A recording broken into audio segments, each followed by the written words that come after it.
Your life is full of patterns. Some things you do all the time, like breathing, and then other things you do every so often, like eating. And some things you hardly do at all, like watch my YouTube videos. You need to work on that. But if you can understand that basic concept of patterns throughout your life, you can understand hormones. Hey everybody, Organized Biology here, and we're talking patterns of hormone release. And as you can see, there's going to be three different types of patterns, which is basically answering the question, how often and when are these hormones being released? So let's jump right into it. I'm going to give you the three names, and you're going to have to predict what they are. So the first one will be acute, kind of like my dog, but not really. The second one will be called chronic, and the last one will be called episodic. So these are the three patterns of when hormones are released. Now think about the names, right? And as we go through them, it makes sense. So first off, acute. This basically means that this hormone here from this endocrine cell is going to release its hormone into the bloodstream whenever there's just a random stimulus.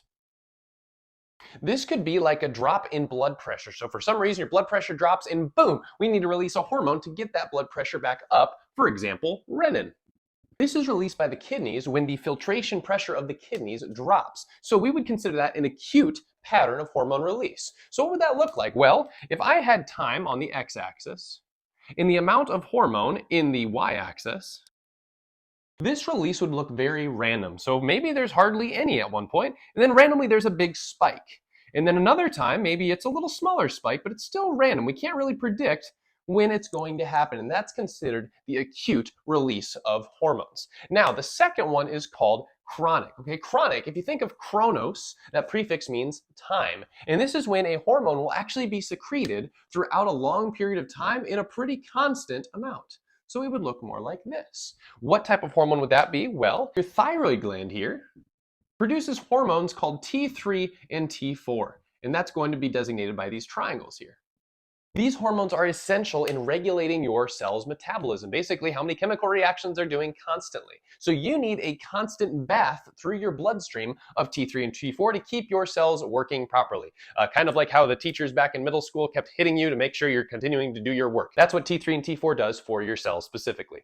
Awesome. So that's chronic secretion. Now the last type of release will be episodic secretion. Now if you think of an episode, like Friends maybe, you had to wait back in the day to have these episodes come out. So you would wait week by week and you would know that it would start on a Sunday at 6 p.m., right? So episodic hormone secretion is basically when there's a very distinct pattern, or a rhythm you might say, to the hormone release. So it may look like this. At a certain point, we'll release a hormone and then it'll drop.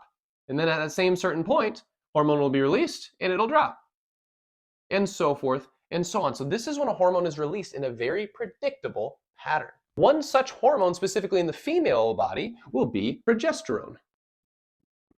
In the female reproductive cycle, progesterone is released at around day 14 of the menstrual cycle, and then it drops significantly around day 26. So what would that look like? Well, right here, this would be about day 14, and this would be about day 26. Starts the cycle again, same thing, day 14 and day 26. We can predict when progesterone will rise and we can predict when progesterone will fall, and that is why we call it episodic. We can predict the rhythm of hormone release. So just to wrap it all up, acute is random release of hormone in response to stimuli. Chronic is it's constantly going to be in your bloodstream, and then episodic, it's going to be released in a predictable rhythm. So although this is the last video in this 4-part hormone series, I recommend jumping over to the endocrine system overview, or you can play back the other videos here.